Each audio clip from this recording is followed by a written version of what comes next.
অনেক দিন হলো জানো তো বাড়িতে বিরিয়ানি বানানো হয়নি। সো হ্যালো এভরিওয়ান, আমি শিউলি, আরও একটা নতুন ভিডিওতে সবাইকে স্বাগত। তো অনেক দিন হয়েছে বাড়িতে বিরিয়ানি বানানো হয়নি, আর ছেলে প্রায়ই বলে যে মামা বাড়িতে বিরিয়ানি বানিয়ে দাও। ও বাইরেরটা খেতে একদমই পছন্দ করে না, কিন্তু মেয়ে আসার পর আমার একদমই সময় হয়নি ওকে বানিয়ে দেওয়ার জন্য।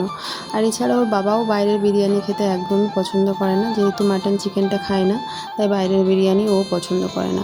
আমি ওদেরকে বাড়িতেই বানিয়ে দিতাম, কিন্তু মেয়ে আসার পর আমার এখনও পর্যন্ত একদিনও সময় হয়ে ওঠেনি। তা আজকে ভাবলাম ওদের দুজনের যখন ইচ্ছে হয়েছে খাবার, তো বানিয়েই দিই।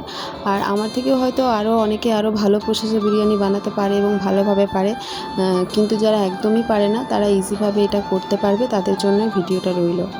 তো প্রথমে আমি পেঁয়াজের বেরেস্তাটা বানিয়ে নিয়েছিলাম, আর একদিকে ভাতটা করার জন্য জলটা ফুটতে দিয়েছিলাম কাগজি লেবুর রস আর গরম মশলা আর একটুখানি লবণ দিয়ে। তারপর ওই জলটা ফুটে এলে ওর মধ্যে চাল দিয়ে দিয়েছিলাম। চালটা কিন্তু পুরোপুরিভাবে রান্না করা যাবে না, একটুখানি শক্ত থাকতে থাকতে ভাতটা ছেঁকে নামিয়ে রাখতে হবে। আর পনিরটাকে আমি ম্যারিনেট করে রেখে দিয়েছিলাম কিছুক্ষণের জন্য, যেটা তোমার ওই টক দই আর বেরেস্তা আর আদা রসুন মানে একসাথে সব মিক্স, আর বিরিয়ানি মশলা একটুখানি দিয়ে বেটে পনিরটাকে আমি ম্যারিনেট করে রেখে দিয়েছিলাম ওই 15 মিনিটের মতো। তারপর কড়াইতে তেল দিয়ে আলুগুলো আমি লাল লাল করে ভেজে নিয়েছিলাম।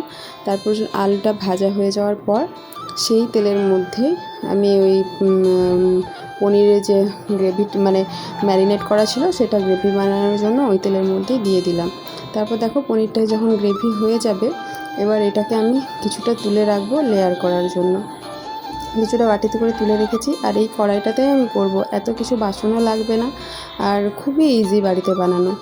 তো প্রথমে কিছুটা তুলে রাখলাম আর কিছুটা কড়াইতেই রাখলাম। এবার যেহেতু লেয়ার করব সেই জন্য কিছুটা ভাত দেবো, কিছুটা ভাত পরে দেবো। তো এই ভাতের মধ্যে এক এক করে আমি বেরেস্তা দেবো, সেদ্ধ আলুটা পারলে একটুখানি মানে সেদ্ধ করে ফ্রাই করলেই ভালো হয়, তাহলে ভেতর পর্যন্ত সেদ্ধ হবে।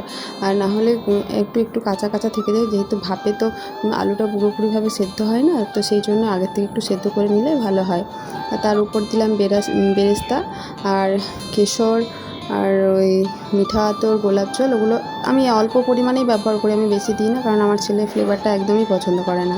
তো ওইগুলো সব গুলে একটা বাটির মধ্যে রেখেছিলাম, সেটার উপর থেকে একটুখানি ছড়িয়ে দিলাম। আর ছড়িয়ে দেবো বিরিয়ানি মশলা।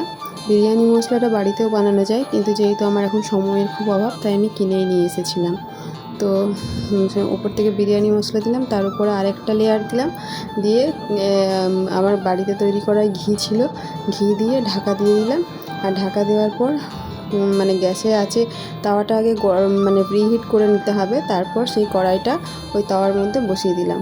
এখানে দেখো, এখানে যেহেতু একটুখানি ফুটো ছিল সেই জন্য ওখানটা ঢাকা দিয়ে দিয়েছি। এরপর 15 থেকে 20 মিনিট আমি ভাপে রাখবো, মানে দম দিয়ে রাখবো আর কি। তারপর বিরিয়ানিটা খুলে দেখব যে কেমন হয়েছে। খুব সুন্দর হয়েছিল। তো আমার ভিডিওটা যদি কারোরও কাজে লাগে, মানে ভালো লেগে থাকে, তাহলে অবশ্যই জানাবেন। আর এবার ওদেরকে খেতে দেওয়ার পর রিভিউটা নেব। খাও, কেমন? তোমার এত ভালো বিরিয়ানি দিলাম। তাই? এত ভালো? Thank you. তোমারটা শুনে একটু না খেয়েই বললে, দেখলে দারুণ হয়েছে। ভালো হয়েছে? মানে ওই দোকানগুলো যে বিয়ে হলো তার চেয়ে অনেক ভালো। ও বেশ, তোমাদের ভালো লেগেছে মানে ভালো, ঠিক আছে।